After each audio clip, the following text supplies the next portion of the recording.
Hi, everybody, and welcome to this week's episode of Attendance Bias. I am your host, Brian Weinstein, and Happy New Year to you all.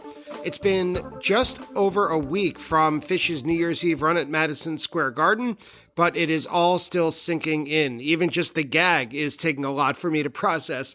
But as usual, after big Phish runs or events, I'm here today with a special guest, J Dubs from the Stub Me Down podcast, for a recap of Phish's four-night run at Madison Square Garden from December 28th to 31st. Now, 4 shows is a lot to cover, so today's episode is a little bit longer than usual, and we don't stick only exclusively to the music, but we talk about our thoughts about current Phish rumors, we talk about what it's like to be in Manhattan for 4 nights, what our Madison Square Garden routines are, where to sit in the venue, and so on and so forth, but I promise we did our best to stay on point. I'm not going to take up too much time here in the intro. I'm sure we want to get to the main affair. So please join myself and JW from the Stub Me Down podcast for a recap of Phish at Madison Square Garden New Year's Eve Run 2022. J-Dubs, how you doing? Awake yet? Hey, Brian. I'm getting there, man. I'm getting there. I think the hardest thing for me has been trying to sleep. Like, I figured I'd come home and crash out, but I had been lying in bed awake every night since, it's only been 2 nights, but I have not gotten much sleep, and I'm still processing the 4 nights and the music and our days and our nights. And so, yeah, I'm getting there, man. It's hard to believe that it's January 2023 already, bro. Yeah. Well, Phish kind of slows things down sometimes. You know, the run lasts, it feels like forever during a 4-night Phish run, especially in New York City. The days just take forever to go by. But once it's over, it already feels like forever ago. Yeah, it's Even true. though it's only been a couple days. For anyone listening, it is just the 3rd of January. So we are recording this recap of the Phish 2022 to 2023 New Year's run very hot off the presses pretty quickly after the shows are over. And as you've figured out by now, we got JW from the Stub Me Down podcast. I'm Brian from Attendance Bias.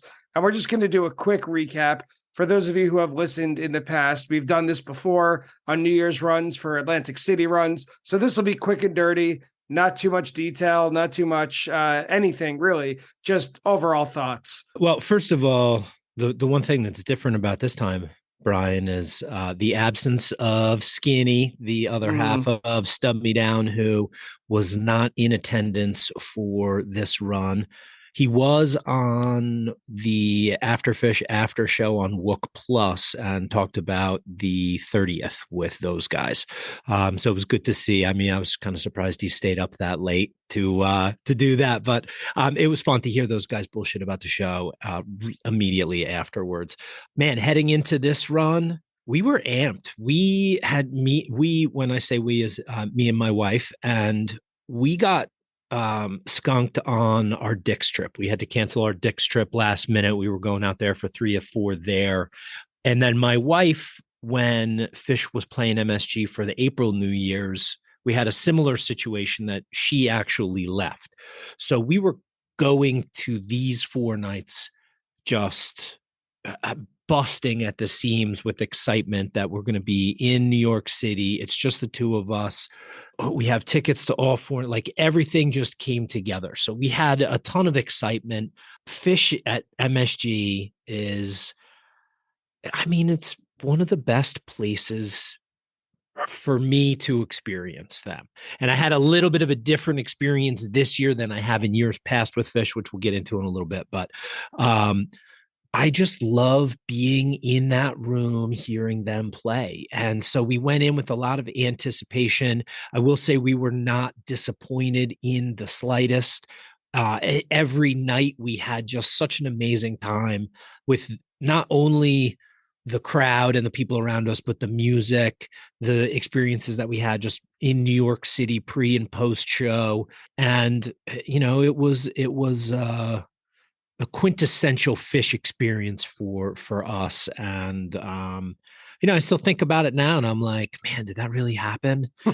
It's a lot to process, and there was a shitload of music and a lot of great music. I try not to go into, I expect to have a good time, and that's pretty much it. I I'm can't. getting better at that. I'm getting better, not at having a good time necessarily, but I'm getting better at trying to come in without expectations. That plagued me for probably about 20 years. And so I've really, I think, reached a point where I could just walk into a show in a very casual manner, especially ones at Madison Square Garden. I live in New York City. The train that is my stop, the Forest Hills train station, is literally a 12 to 15-minute straight shot to Penn Station to Madison Square Garden. So I am blessed or maybe cursed, depending on the way you look at it, with Perspective. being able to treat Fish at Madison Square Garden as a very casual, matter of fact way. Yeah. To me, it's not a big deal, especially because it's so expected every year. And that's Well, not a humble brag. It's kind of gotten to the point where, yeah, I don't need to leave or get the train until 6:50 and I'll still right. get to my seat by 7:30. Well, and the other thing, Brian, is you don't need to spend $400 for a hotel room, and you can eat the food in your fridge, and your pregame is, on your couch or however you set it up. So, I mean, it is a different experience. I was seeing some commentary online about the potential of Baker's Done or Sweet 16 or whatever the rumors are for this summer. And people unhappy about it, and then other fans were like, wow, for people that live like in and around New York, like that's actually pretty awesome. That ability to get in and out of MSG and be home in under 20 minutes is, I mean, that's pretty cool. There's a lot to chew on. That is at the very end of my notes to ask your opinion about that rumor. we'll get So, we'll come back around. yeah, we'll get there. But overall, big picture, zooming out from our personal experiences, looking into the 2022 New Year's Eve run, first thing I wanted to bring up that it was very apparent is that aside from New Year's Eve itself, December 31st, this ticket situation, man, it was a buyer's market all the way. I cannot understand how so many people bought 4 night passes and then tried to get rid of them almost instantly after the on sale. It seemed like within an hour of the emails rolling in from Tickets by Mail and then the Ticketmaster on sale, 4 night pass available, all 4 nights. And then it was just another couple of weeks until 4 night passes available, less than face. And then it's buy one, get one. I didn't. Our ticket situation was a little bit weird. That for this, a buddy of mine and his girlfriend both put in for 4 night passes, and they both hit. So he texted me, and he was like, and this was before the on sale, and he's like, "Hey, me and my girlfriend both hit on our ticket request. Do you want one of the pair?" And I said, "Yep." I mean, that was it. We're set with tickets in the 200s. And then we get there and it's in row 20, which you and I exchanged a couple of messages about over the weekend. And the Sky Bridge is like this huge, awful obstruction. And, we made the best of it, and we were up there for 2.5 nights. And we ended up upgrading for New Year's Eve, and we were able to go and sit with some other people on the 29th. And we also had some friends that like hopped in the car one morning on, let's see, I think the 29th, and drove up from Baltimore. They're like, oh, we're coming up. They found tickets in the 100s on the way to the show. So I knew that there were tickets available. I was looking every day on Cash or Trade to see what the market was looking like, because if I could find a set of 100s for us to move up, for any of the nights, I was looking for that. The ticket experience with Fish has it's always been this ebb and flow, though. There have been times where, like, it doesn't matter what show or venue you're going to, you'd be able to get a ticket. But then there's times where, you're scouring, and like, I am fortunate that we have a network now after seeing the band for as many years. And Fish Twitter is also like pretty legit when you've got tickets, available, or you're looking, like people help you out there. But the ticket scene itself, I just don't know what the answer is. The fact that there aren't paper tickets, I think it's a huge mistake as like a business model, but I also think it's a huge, it puts the fans at a huge disadvantage. I mean, not being able to split up those 4-day passes, and like if somebody was just selling one night of that, they're like, well, I have to meet you and walk you into the venue with my phone to get you in. Yeah, it's a really difficult position to be put in. Two friends of mine who had tickets for the 30th decided, for I'm sure a number of reasons, I didn't want to pry, that they couldn't go. And they told me in advance, but on the day of the 30th, they messaged me and asked if I would be able to try and sell them. And they said they gave me permission to miracle them because of the way that the ticket market looked that day. And the thing that got to me, though, is one of my friends texted me and said, can you try to make sure that they go to someone who looks like they'll use it, like to someone cool, someone who you trust? And my first thought, I wrote back to her and I said, with these digital tickets, it's really hard to know who you're selling it to. There's really no other way. You don't have any clue, man. Yeah. But to your point, because of this podcast community, because of the Twitter Fish community, I was able to get in touch with someone through someone who I trusted, which is the closest I suppose I could get. And I, fingers crossed, got those extras to someone who I hope enjoyed them. And then the band dinging you for, if you want like a commemorative ticket stub. I mean, that's insulting. That's I don't feel bad about saying that. That's an insult. I mean, you're spending over $100 now for, an upper level, ticket. And come on, give me the fucking piece of paper. Can y'all tell that it's still just a couple days after New Year's that we're still not fully awake and in our best selves? Yeah. Looking at New Year's Eve, or at least the New Year's run going into it, it sounds like you had a really rough 2022 in terms of your plans for shows not coming through. I only saw the Atlantic City shows. Those were the only ones that I was able to make this year. I didn't intend to go to any other ones. I felt like I missed out on a lot on a big summer tour for good reason. I got married and then went on a long honeymoon. The dates were exactly the same as Fish Tour. So I missed all of the shows. So then what did you think going in then? Were you, I mean, you had seen Atlantic City. I'm sure you listened to at least a smattering of other shows throughout so what was your, okay, I'm going in with this mindset? I didn't go in with any mindset. This is kind of what I was saying earlier about getting better, of not having expectations or predetermined notions, because I didn't know what the trends were. I knew that they were having big jams in unexpected places. They had a big Type 2 Fluffhead at MSG and also at Alpine Valley. I know Leaves at Jones Beach was one of the best jams of the year, and that's certainly in an unexpected place. There's that extra part at the end of Golgi Apparatus that was added. The You Enjoy Myself, extra musical jam. Yeah, the second jam. And Trey's, I will use this word, Trey's silly, high-pitched vocals. That didn't really show up that much. On Stub Me Down, we call those Trey's vocal stylings. Oh, well, it sounds a lot better than silly. But I didn't know what to expect. This kind of snuck up on me, the New Year's run. It felt a long time in coming, but work has been pretty rough this year. And I just kind of put my head down, got the tickets that I needed. I didn't have friends coming in from out of town, so I wasn't hosting anybody, which is unusual for when Fish plays in New York. We'll see what I say if they announce this Baker's Dozen sequel. That might not be true. What's your address up there, buddy? I really just went in as casually as I mentioned earlier. It was show up, meet up with anyone who may be around, listen to the music, and take the train home. It was workmanlike, but very enjoyable. If that's your job, it's not too bad.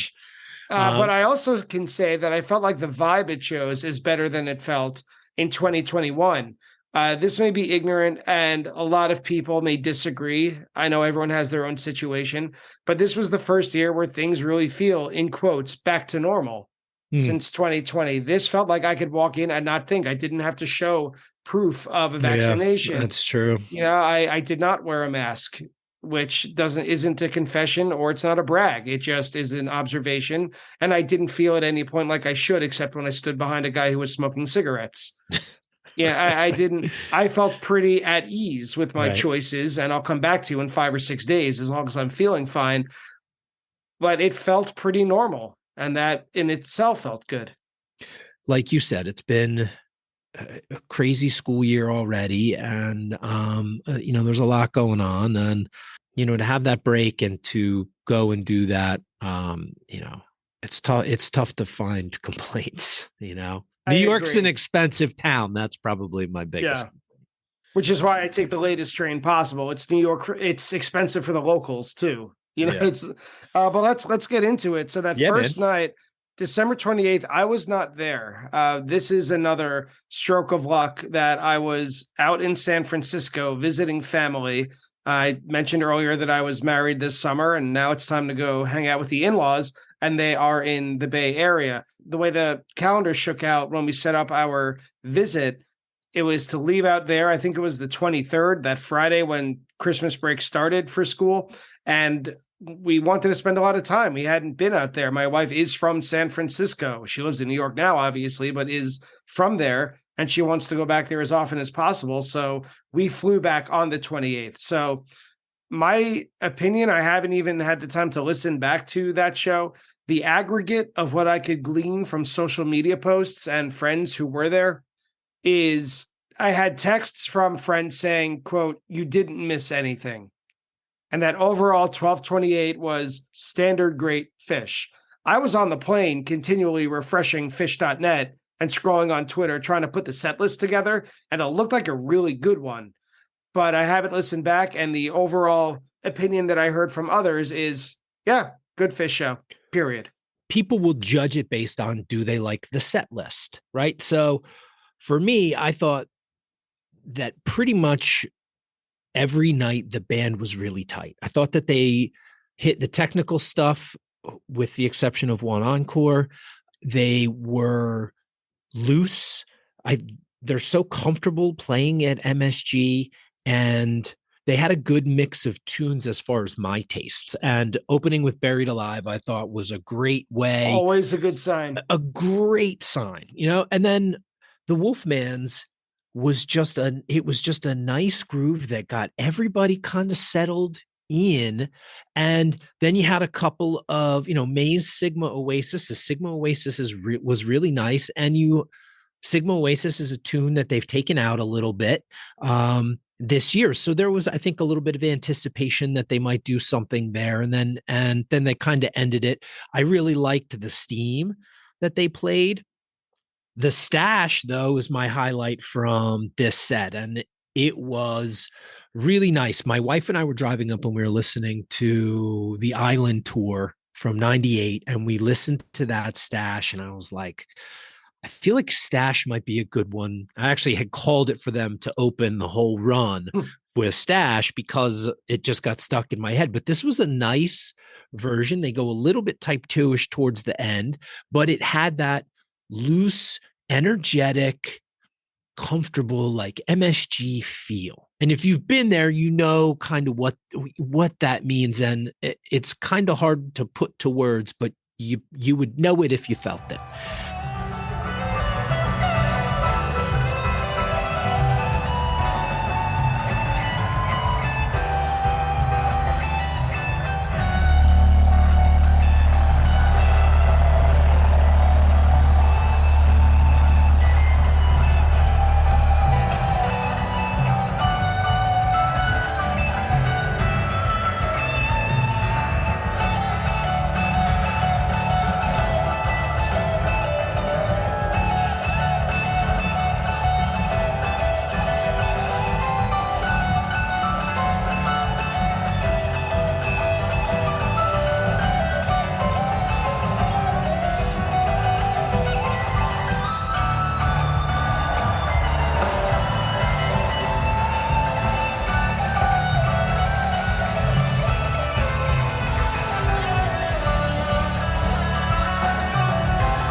And then they absolutely didn't need to add that split open and melt at the end of the first set, but they did, and they nailed that too. And that was almost 13 minutes. So right at the end of the set, you had 30 minutes almost in those two jams that were really tight, really fun. And then, you look at the second set, like the Wave of Hope went deep, but it was not really exploratory. It was kind of a standard, straightforward.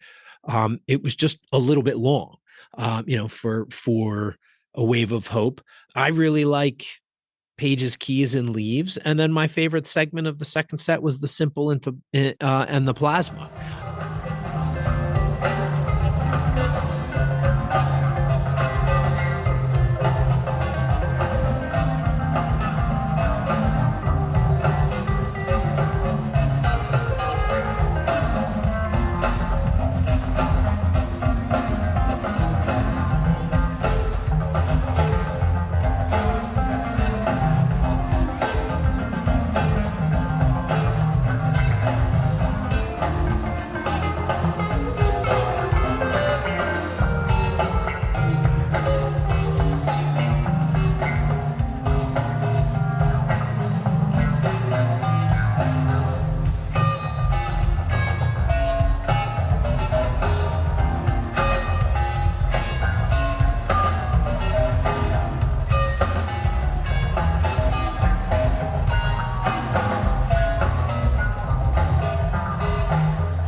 And it was just fun, energetic, good fish. And the next night was 12/29, and I was pumped right from the get-go. So first of all, I was jet lagged, but that didn't matter because you landed on the 29th? No, I landed on the 28th, but we didn't get it. The timing was all messed up. Right, we didn't get enough sleep. But I mean, still getting up the next day. And it's fish day. Yeah. So I woke up and I was immediately, even though I was jet lagged, I was immediately super psyched because the 29th is the 25th anniversary of my first show. My first show is December 29th, 97, also at Madison Square Garden. And I also had a ticket for that night, almost the exact same seat as my first show, the same section. That's cool. It was all the way upstairs in the 400s behind the stage. Cool. Yeah, so it's cool. But I wasn't looking forward to that part, but I kind of accepted it. We talked about there's a certain ticket market. There's a certain symmetry, to that. But anyway, so my seat was all the way upstairs behind the stage, but a friend texted me in the afternoon with a much better seat that he got for free. So he offered that to me, and I miracled my 400s ticket. And I haven't been able to do that in many years, to just miracle someone, and it felt amazing. It still feels great to be able to just find someone who needs a ticket and say to them, hey, does it matter where you're sitting? Because I have one that if you want it for free, it's yours. It's such a rush. Yeah. And so that was great. I was feeling really excited. This was, the first night that I was attending. So I really did wait till the last possible minute to take a train in. Like you said, I ate out of my fridge. It was very casual.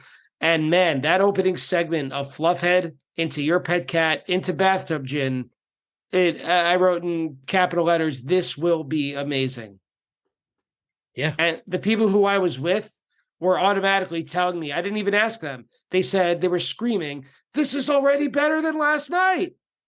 And I didn't ask them, but it was like, all it took was 3 songs.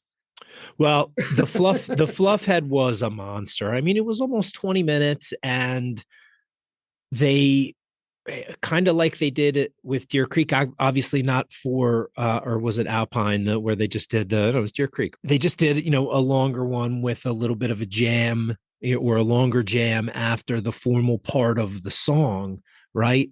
And they do that again here. The version itself is very good, very technically sound. There's no flubs.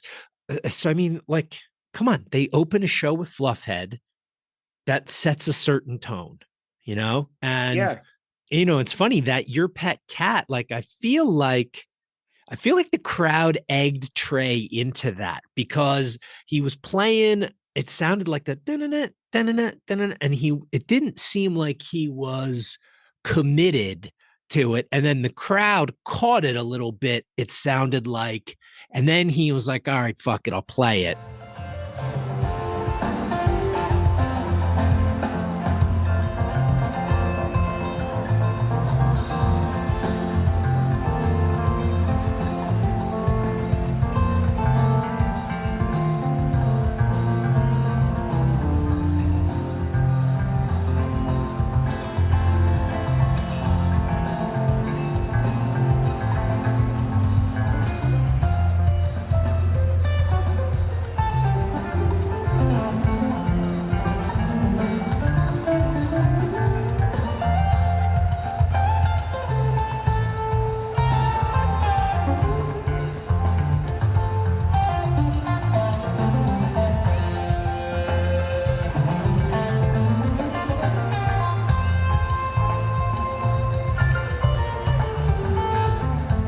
And that's when the rest of the band picked up on it and Page started hitting the samples.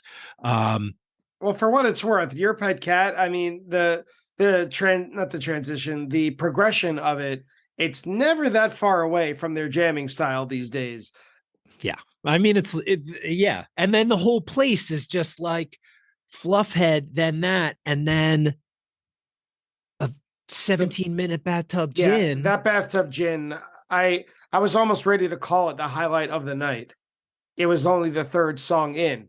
It was just incredible. It was so energetic, and this show, I put a lot of weight on round numbers. It's either just a quirk of mine or possibly a flaw of mine. Like, oh, it's your 100th show. Oh, it's my 25th anniversary. Whatever it is that we as a society, why we ever put such emphasis on round numbers and divisions of 10 or fives. I don't know. I was hoping for a great show, even though I didn't expect anything.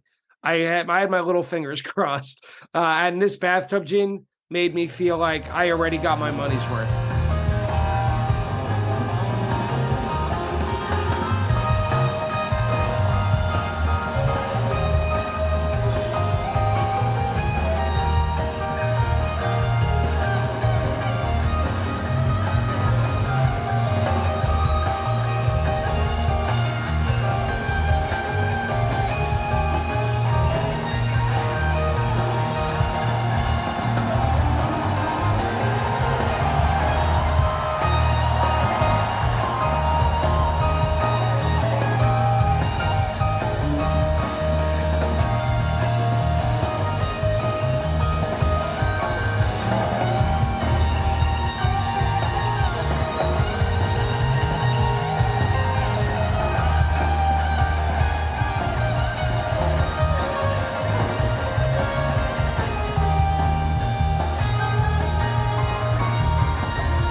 Well, and isn't it funny, dude, that sometimes that's all it takes is one song, and then the rest of the show could be.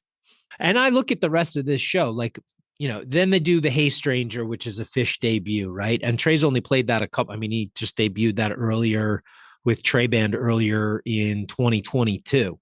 She did it when they did the Trey Band Goose Run. So I caught one there. And I like that tune. It's got a nice groove. But then the end of the set is the Tube, Slave, which was less than 7. The Blazon was decent, but around 10, and it was kind of a standard Blazon. It was fun. Are I we thought ready? the set was over. I thought it was the second set. It felt like a second set. It felt like a second. I think I tweeted this is a second set.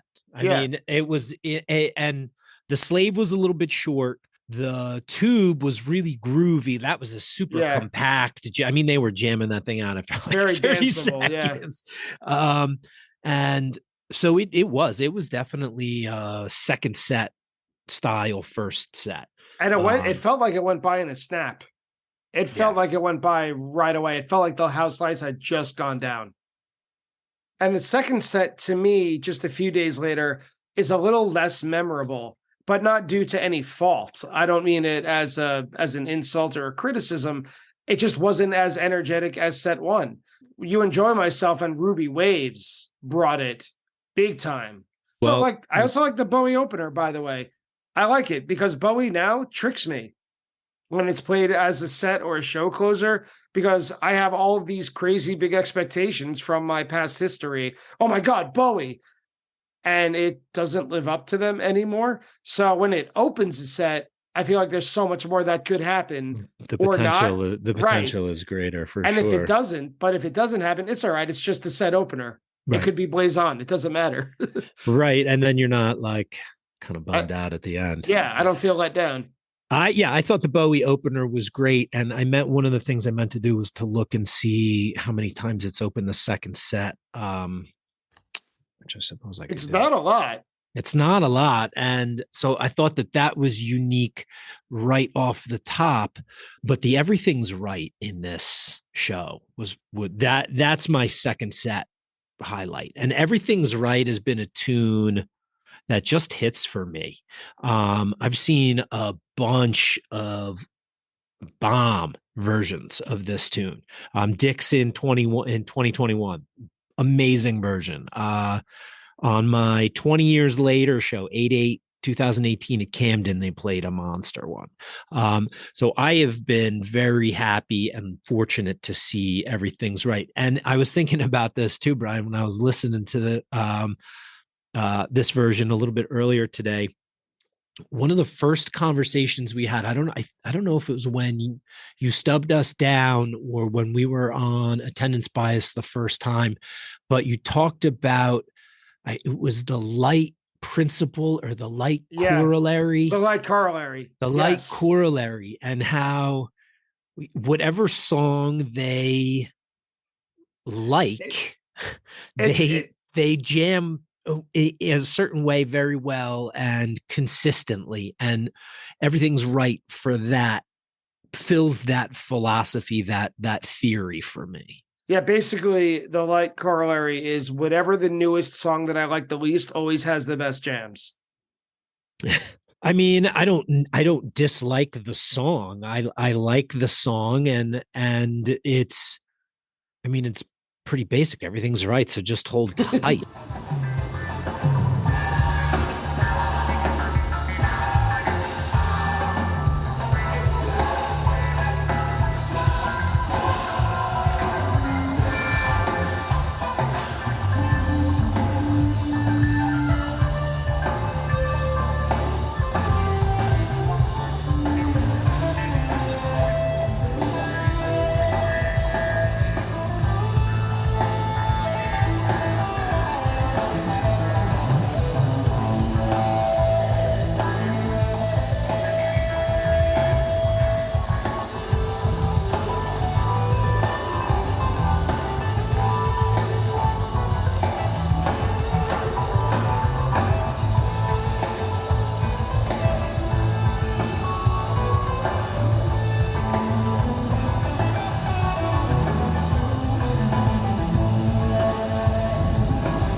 So I thought that jam was a highlight. And then in early set, whether it's first or second, an early yem is always so much fun. Yeah. And I mean, this clocked in over 18. And the funny part about this second set was I had been trying to catch up with Carl Gearhart actually, and he was to come, and then he wasn't coming, and then like he texted me that day, and he's like, "Well, I'm coming," and I was like, "All right, well, hope maybe we'll catch you at the show," and missed him, pre-show and stuff, and he sent me a text at set break, and we had just gotten back up to our seats. He's like, "Come down, I've got two seats for you and Megan." And so we came down and actually watched the second set with him and his wife and daughter, like right next to the stage.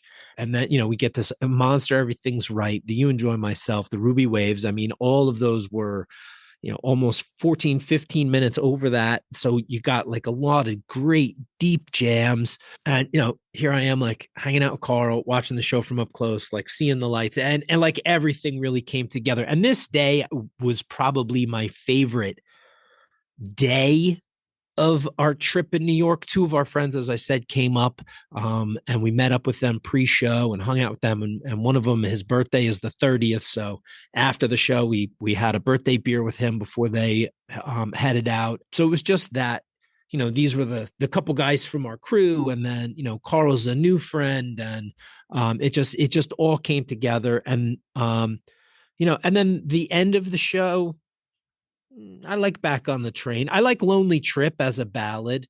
Yeah. But this was the 12th and I've seen 5. So and Ruby Waves, they played 19 and I've seen 7. So I've seen a lot of those two tunes. Ruby Waves is great. They had played a great one at Merriweather a couple years ago. So I'm definitely not complaining about that. And I'm not complaining about Lonely Trip either. But Back on the Train, which I also, I love that tune. But then the Zero, Oh, I even texted you during that character Zero. and then I don't know what the hell happened during the encore, man. It was like they forgot how to play, Yeah, it was a little rough. should they just shelve Gaiuti? Because I mean, Trey couldn't even do the whistling. And there's a fine line because he joked about it during the song. Yeah, he said it's hard to whistle and laugh. Yeah, and there's a very fine line between when you screw up the lyrics, like saying cavern, when Trey does, and it's funny, and everyone laughs and cheers, and when you mess up the lyrics or whistling or botch the playing of a multi-part instrumental, I don't know how you fall on the right side of that line, but I'm glad I'm not the one on stage who has to figure that part out. Yeah. So this show for me was the probably, give me the first set and then the first half of the second set. Yeah, I could sign on to that. Yeah. Which I thought that the night before for me was a complete show, top to bottom, no dogs in the set, nothing that I was like, I don't like this tune. There was nothing that I didn't want to miss anything. You know what I mean? Here, there was a couple of times where I'm like, all right, I'm going to go and get a drink or we're moving around or whatever. Well, let's move on to the 30th. So this time I was completely solo. I was not going with anybody, but I did have a very good time for a pre-show happy hour, which was sponsored by Osiris Media at the Moynihan Bar, which is a nice wide bar. There's a lot of space, enough tables. It's surrounded by food, everything from pizza and burgers, even ramen. So there's a lot of selection there. H&H Bagels. Yes, yeah. And there's even coffee places. It's going to be the new Penzi if this Baker's Dozen comes around. Unlike Penzi, though, it's all indoors, but it is big. It's easy to locate. It's literally steps from Madison Square Garden and plenty of junk food options around it. It's not a lot seen, but it's what you want in New York City before a Fish concert. Yeah, it's nice. And I agree, because I mean, when is the construction that they're doing around then going to be finished? Because it didn't look like it to me. I mean, it looked like they were still neck deep in it. So they've been working on it forever. Yeah. Forever. Yeah. Yeah. If Fish plays 100 more shows at Madison Square Garden, we'd be lucky to arrive in that main section of Penn Station and have it look good at all. Yeah, well, let's talk about this music though. Yeah, let's do it. This was my show. So this was I mean, it's 12:30, so I think there's the anticipation of the date, but 5-song second set. My favorite song smack in the middle there. But the first set, I mean, again, no dogs for me. Down with Disease, great opener. I liked that they put it in the opener of the first set. I was anticipating it being a second setter. So I'm glad they got that out of the way. The Momo was interesting. Trey sang the intro instead of Fishman. I don't know if you caught that, which I took me a minute. I was like, wait a second, what? That's not Fishman singing. And so I thought that was weird, but that was a good. I loved it when it was Black Eyed Katie, and I still love it that it's MoMA dance, and then Pebbles and Marbles. So just that opening 3 tunes, I was like, all right, they've got a good groove happening. Certainly nothing spectacular, but like a first set Pebbles and Marbles is fun. And then they get to that theme from the bottom. Yeah, that is where it really happens. I thought this was one of the best jams of the night, top 2. Sand being the other contender. 100% agree. Theme was very impressive, and it's not always the case. I like Theme from the Bottom, and going back to what we were saying earlier, my first show has one of the best Theme from the Bottoms ever played. There's a great version from, I think the date is November 1st, 2013. New Year's Eve 2014. Atlantic City, yeah. So there have been versions of Theme from the Bottom, also in European tours where they've stepped out, but not so much recently. And this one really takes you for a ride. It is worth listening back to. Yeah, this definitely had a little bit of an old school feel, and they took it type 2, and it wasn't just like a toe dip. I mean, they jammed this pretty hard and deep for probably 6 or 7 minutes. Mm-hmm.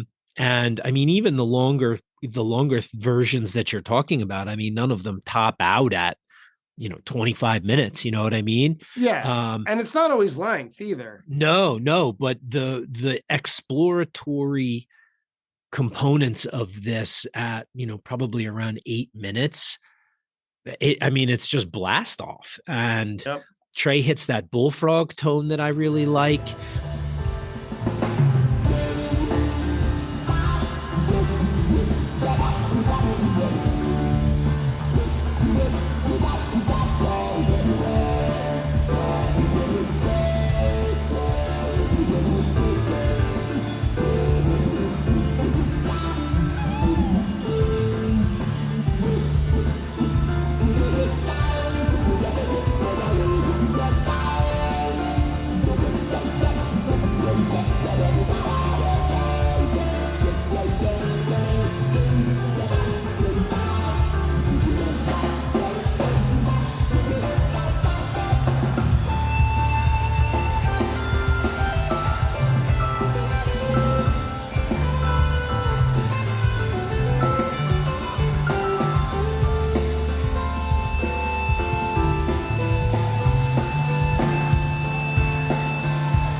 I thought the placement here too, I thought was really good.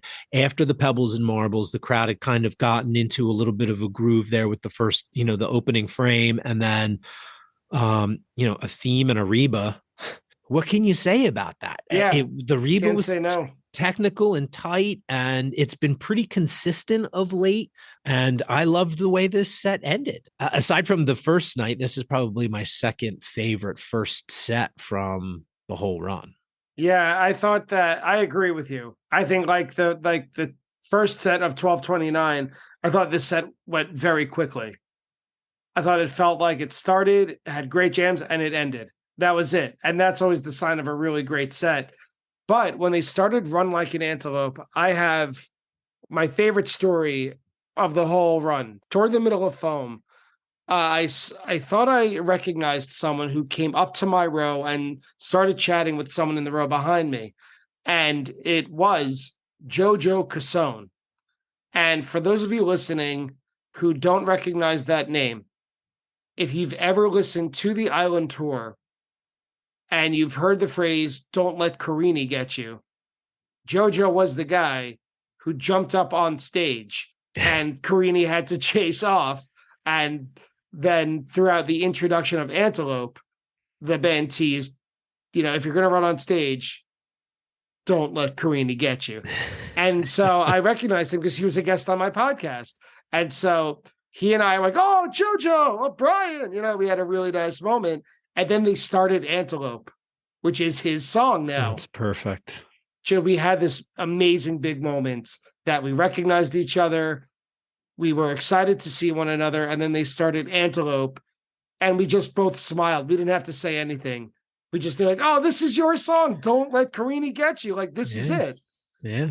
And they closed it with a pretty strong Antelope. This is certain amount of symmetry that seems to have taken place for you over the course of these few nights, buddy. I'm going to take my my inner Jew out, and I'm going to use the word beshert. Okay. Instead of symmetry. Do you know what that means? All right. It's a Yiddish word. I don't know if it's pronounced beshet or beshert, but it pretty much means synchronicity. Like it's meant to be. Gotcha. Is basically. I like that. Yeah. Yiddish is a great language. Beshert. Beshert. I think that's how it's pronounced. Don't quote me because I don't speak Yiddish. Okay. My grandparents did. But anyway, it's that sort of feeling where it's like it had to have happened. And then they play a 5-song second set. Yeah. The second set, to me, it was almost like a tweezer fest without tweezer.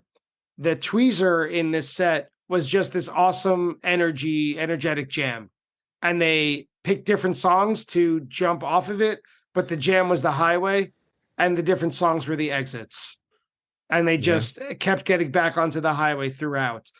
For me, it's all about sand, and you could take it from there. But to me, this is going to be my most listened to set of the run. I thought it's the best jamming of the run.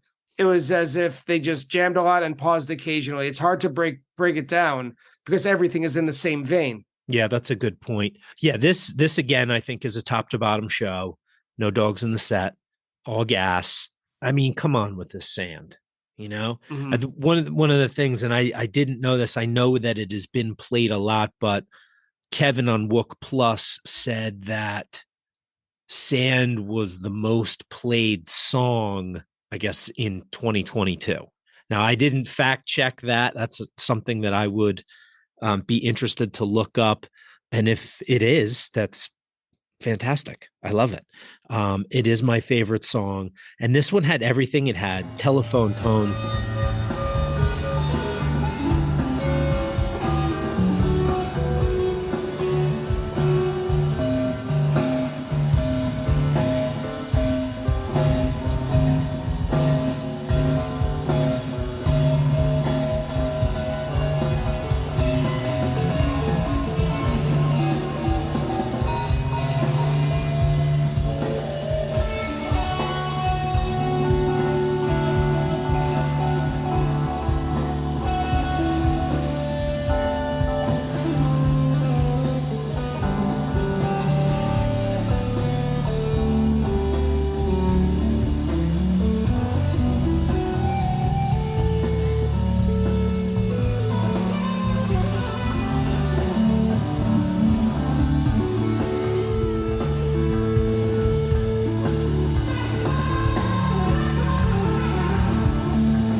took it type 2. They did some bullfrog stuff.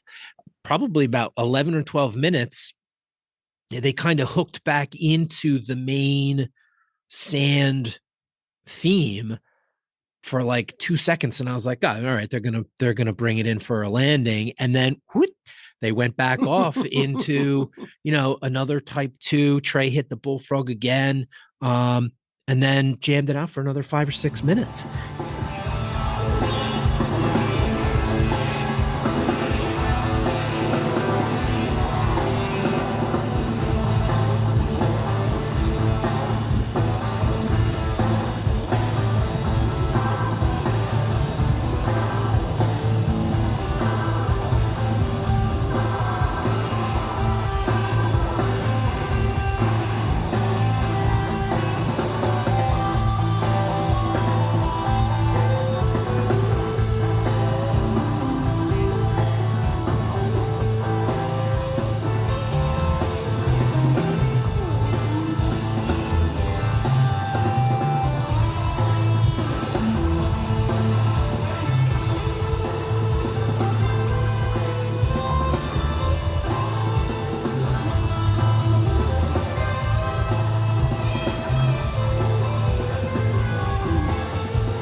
And the golden age and the no man's before that, I mean, you in the golden age, you had some deep exploration.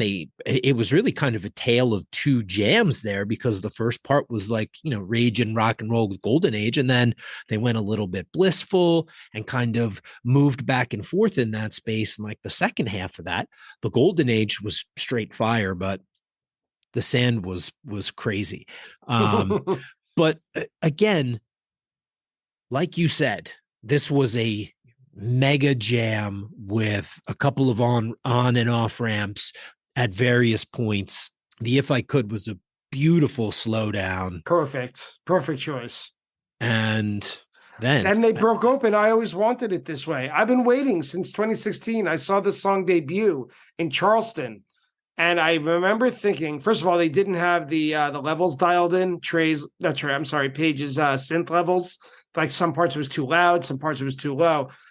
But I remember thinking in the moment in Charleston, if once they get this locked in, this song could become such a rager. It could become such a techno, beat-centered killer song that Phish could just open completely new universes. Mm-hmm.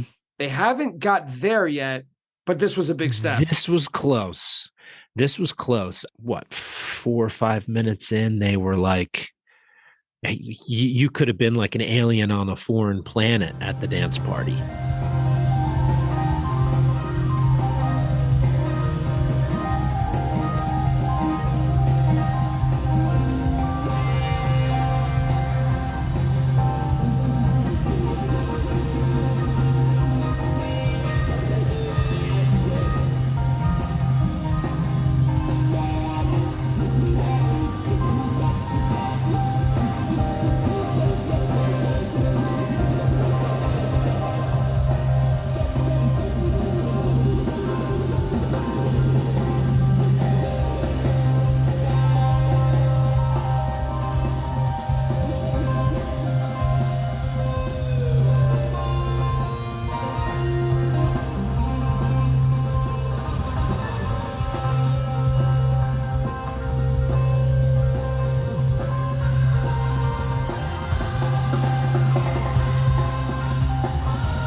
I want more of it. Yeah. It was awesome. My wife was very happy about this.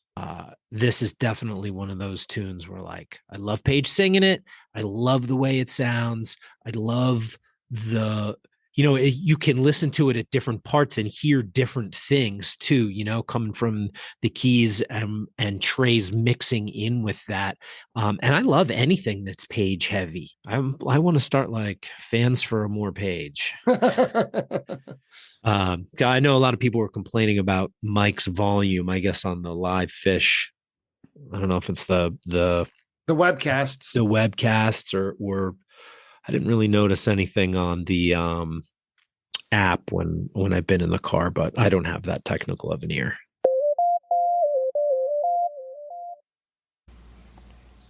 Hi, everybody. Brian here to welcome you to the set break of today's episode of Attendance Bias.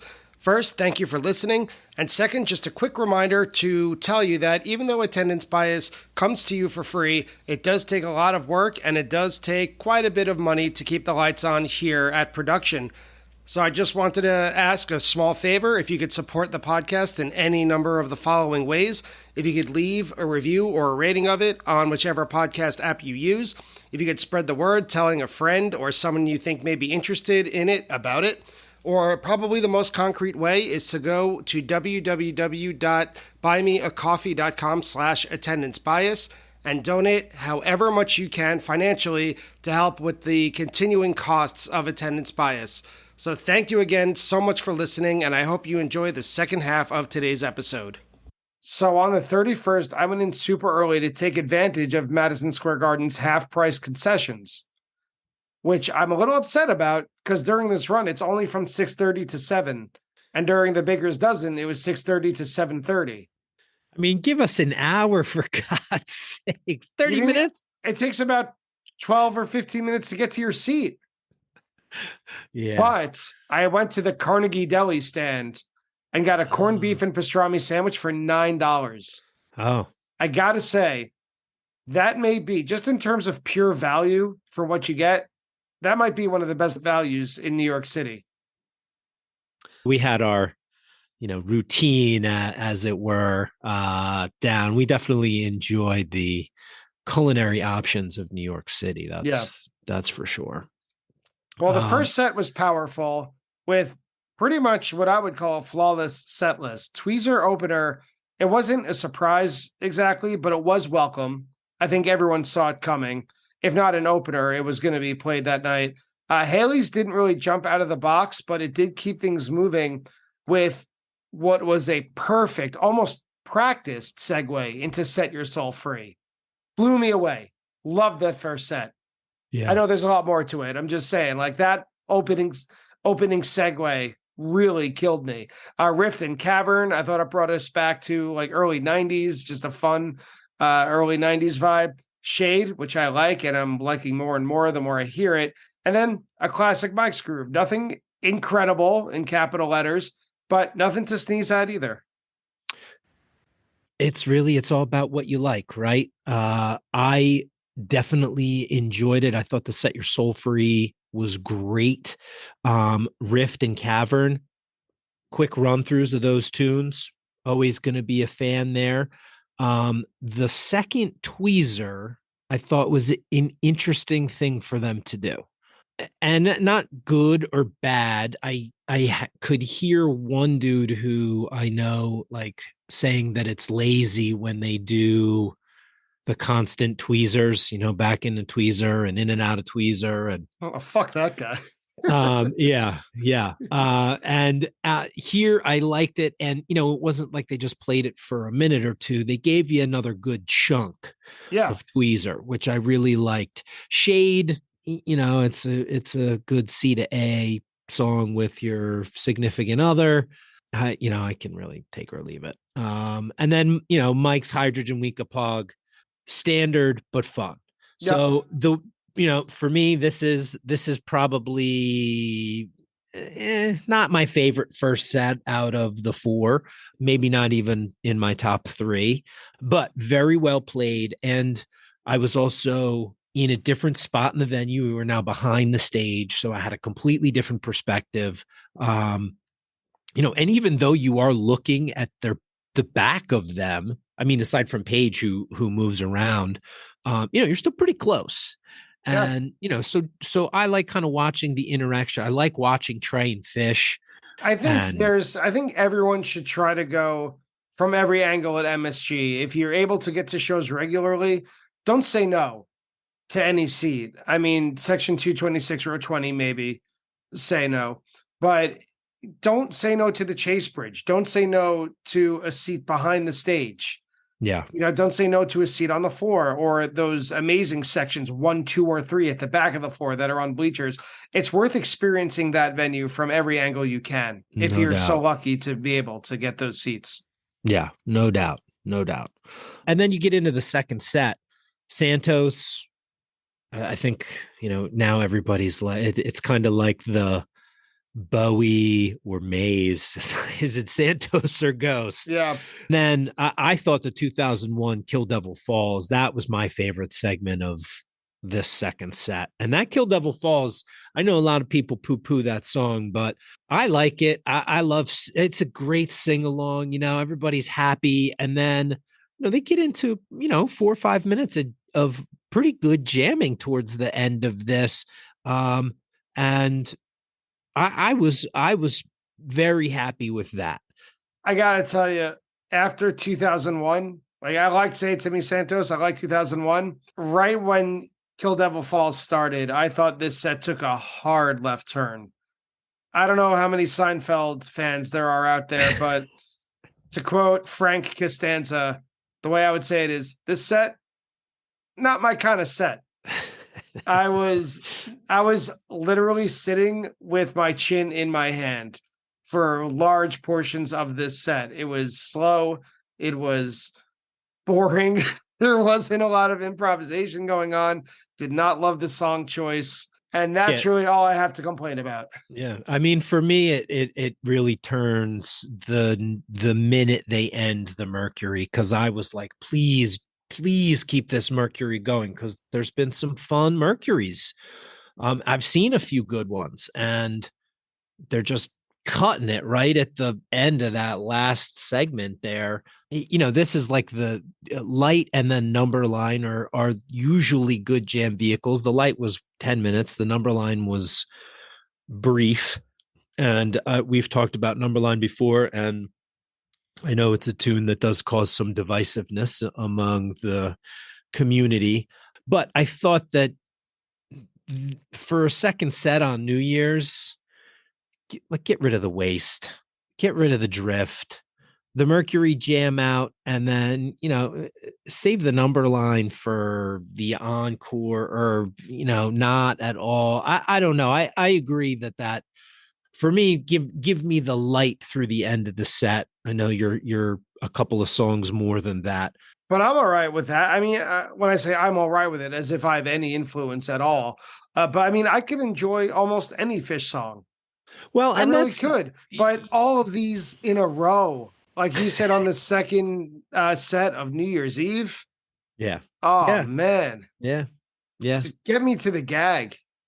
Right. Well, and then there's the anticipation of that. And it was fairly easy to figure out what was going on. Were you paying attention to the PA music, to the house music in between the second and third set? Not enough that I identified what was, that they were playing past New Year's music over the PA. So, but the group I was with, we were made up of a couple of real hardcore, big time Fish nerd / conspiracy theorists who, well, I don't know if he's a conspiracy theorist outside of Fish, but we're the type of guys who like coming up with crazy theories about Fish.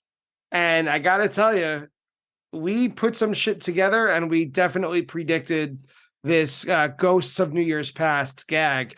While simultaneously, I was texting with a friend who literally dreamed it a couple nights before. So this was not too surprising, although I couldn't have imagined the scale and the scope and how amazing it looked. I was blown away. In the moment, like I say it every year, there's nowhere else to be on New Year's Eve. It's a visual spectacle.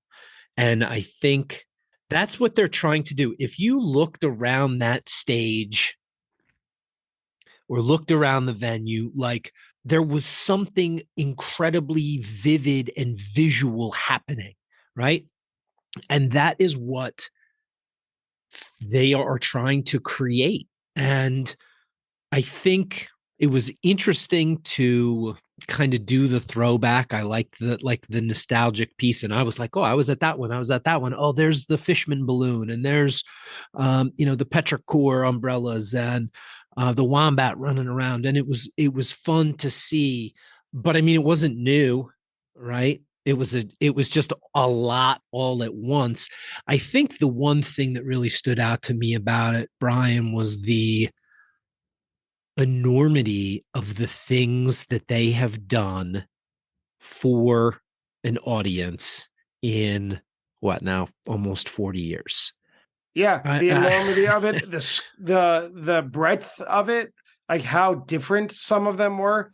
The think about how many Mockingbird. people they had on stage. Yeah, I mean, the choir, the marching band, the dance troupe.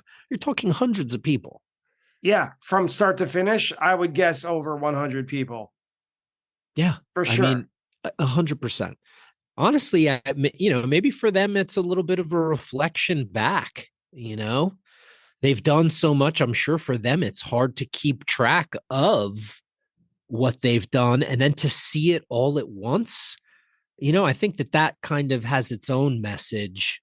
And whether you thought they should have done that or done something original, well, like that's just a choice that they made that you have to live with. So tough shit.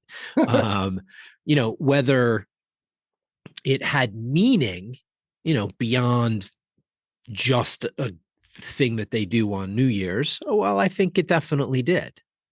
My favorite New Year's gag that I've ever seen is the Jemp truck set from 2013 because Fish literally created a time machine.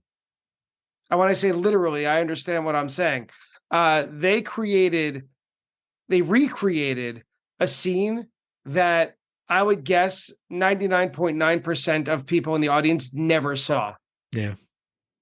Fish playing literally feet or inches from one another with their old gear to the point where microphones are taped to hockey sticks because they didn't have the gag. Playing music, I think the latest song, and I could be wrong on this, was Split Open and Melt in that set. And that was written in like 1989. Yeah. So no one in that room, I would guess, aside from the band members themselves and whatever close crew members they had, was around to see that. So they recreated it for us and for themselves. And it should not go unnoticed that was their 30-year anniversary for that one 10 Yep. years ago. So this one was that same idea to the nth degree. It wasn't just one scene recreated for everyone. It was dozens All of of them. scenes, every scene Yeah. recreated for everyone. So if you weren't able to get tickets or couldn't make it to New York for the I don't know, for whichever gag, for the 95 Gamehenge Time Factory, if you couldn't make it to Atlantic City for the Wombat Dance, if you couldn't make it to Miami, Vegas for Sci-Fi Soldier, right? or Casvad, or Now you Chilling saw Thrilling. it. Yeah. Now you saw it, sort of, Yeah. and it was so satisfying Yeah. and emotional and sentimental, and for the fans like us, you and I'm speaking about, who love this band so much and have seen video, or if you haven't seen video, probably read up on some of these gags and these theatrics. Now you could see sort of what it looked like. And Yeah. to me, that's more meaningful than almost anything beside the music. And to relive the ones that you experienced, Yeah. that you were a part of. And, you're talking about your favorite. I mean, my favorite gag musically and my favorite gag visually, I wasn't at either of them. The musically was Petrichor, and the visual was the Soul Planet when they turned the stage into a ship, and I wasn't at either of those. But I mean, I was at Big Cypress, and I have the poster of Father Time on the bike, and I have the T-shirt, and I mean, that whole thing with him, feeding the hot dogs and the way it all connected, and it just, that holy shit, these guys have done so much. And I think there was also maybe a little bit of a pang of, all right, what is next? if they're going to do a residency, right, in New York City, so is there going to be a spring tour? Are we going to see? I know that the Sphere or whatever in Vegas is supposed to open in September. Like, are they going to do Halloween? And then they're going to do this, Baker's Run. Is there going to be a festival for 40 years? Like, I don't know. I've got a lot of questions, and then and kind of like, is there a part of them that's like saying goodbye? I think that's not too far off. I think they've got less than 10 years. And I don't, I'm not like a conspiracy. Like, I think they're all having a great time and everybody's healthy and well. I mean, from what I know, which is nothing. I just know that We're just two schmucks with microphones. Yeah, we who, go and have a great time and still see that they are having fun. I was thinking about it earlier. I was like, what, Trey's 57. I mean, Bob and Phil play still, Phil's over 80. Yeah, those guys are going to die with guitars around their necks. Yeah, and right. And so, is it they just don't, eventually they just won't play as much, and 40 shows a year will turn into 25 or turn into 15, or, they do, a couple of runs here and there, so excuse me, I was just thinking a little introspectively, especially afterwards as you're processing and all, and you're like, they just laid out 40 years of history right in front of us. And, not to get too deep on it, but, is there something, some sort of hidden angle of showing all of that? Yeah, maybe it is time to take stock. I turned 40 this year. It's not that unusual to kind of look back and see how long you've been doing something.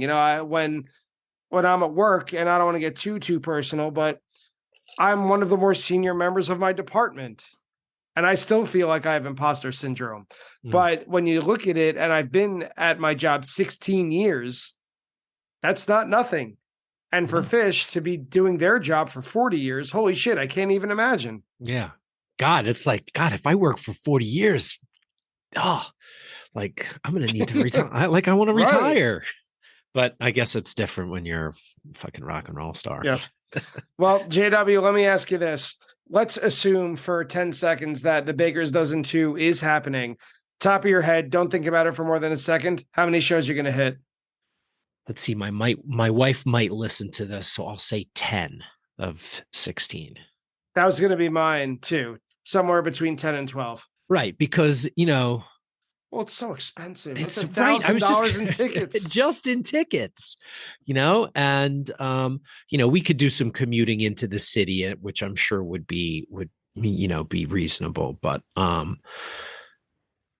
it becomes more of a process, the longer you're in one place, right? Because you don't need a place to crash for one night or, 2 nights or a weekend or whatever it might be. This is like, and right. And how are they going to break it down too? Because when they did the Bakers, they played Tuesday, Wednesday, took off Thursday, played Friday, Saturday, Sunday, took off Monday. So like, they're going to do that for 3 consecutive weeks.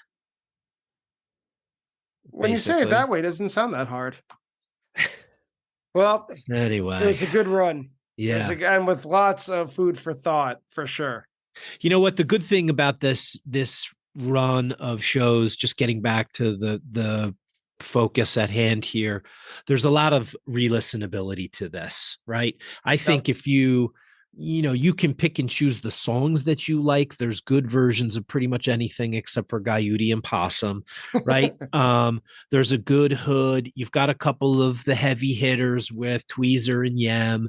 You've got some of the new tunes that they enjoy playing in Everything's Right. I always wanted it this way. Always wanted it this way. A good jammed out Golden Age. Something new from Sci-Fi Soldier which is the Howling. The Howling, yep. Everybody loves Ariba. So I think the run of Monster Sand, I think the run overall was a success. The worst night for me is musically, probably number 4 would be 1231, the third set aside.